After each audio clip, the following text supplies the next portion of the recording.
Αννιώσε ο Γιουρμπούν και όλα τα σχετικά. Καλησπέρα σε όλους και όλα τα σχετικά. Το όλουσα. Ο αγαπημένος Korean drama ηθοποιός του φίλου ή της φίλης μας εδώ είναι ο Χον Ιόπ, οπότε πάμε να κάνουμε ένα έτσι μικρό αφιέρωμα, παύλα, να πούμε κάποια πράγματα για αυτόν και πού τον γνωρίσαμε. Καταρχάς, εγώ να πω ότι πρώτη φορά τον είδα στο True Beauty. Θέλω να μου γράψετε στα σχόλια αν έχετε δει το True Beauty, όχι μισό.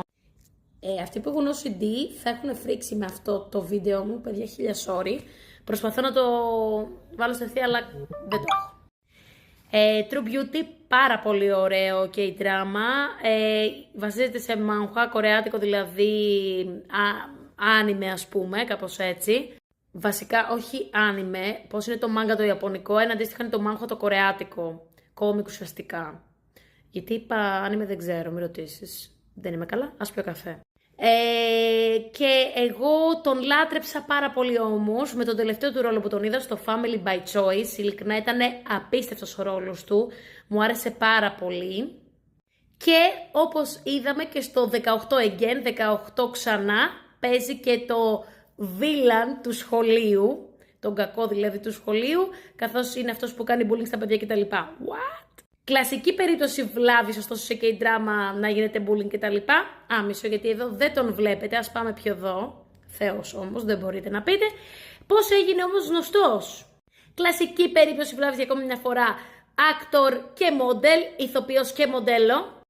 Ξεκίνησε λοιπόν στον πρώτο του ρόλο και σε main κιόλας ρόλο, όχι απλά ρόλο, στο Y το 2018. Μετά True Beauty, όπως σας είπα που είναι το πρώτο που είδα εγώ, The Sound of Magic. Μπράβο, και στο The Sound of Magic έπαιζε, το είχα ξεχάσει. Πολύ ωραίος ρόλος και στο The Sound of Magic. Στο White Hair το 2022, δεν το έχω δει, πρέπει να το δω το White Hair.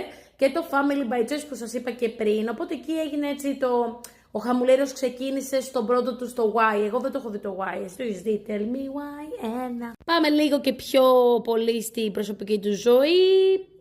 Ουσιαστικά ξεκίνησε την καριέρα του τη στρατιωτική πριν ξεκινήσει την καριέρα του ως μοντέλο, οπότε το έχει τελειώσει. Επίσης, όπως βλέπουμε εδώ, έχει κάνει και martial arts, έτσι, πολεμικές τέχνες κτλ.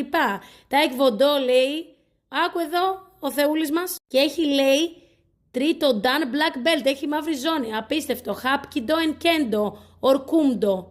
As known, δεν το ξέρω καθόλου αυτό το Kendo και το Kundo, εσείς το ξέρετε, και αυτό το Χαπκίντο δεν το ξέρω, εντάξει, το Εκβοντό όλοι το ξέρουμε. Χάνα, Ντούλ, Σετ κτλ. Όποιος έχει παίξει. Καλά, όποιος έχει κάνει το Εκβοντό να μου το γράψει στα σχόλια. Και φυσικά να μου γράψει στα σχόλια το δικό του αγαπημένο Korean drama ηθοποιό. Είτε κοπέλα είτε αγόρι, τα πάντα όλα και τα όλα τίποτα. Και φυσικά να μου γράψει αν ξέρει αυτές τις πολεμικές τέχνες ή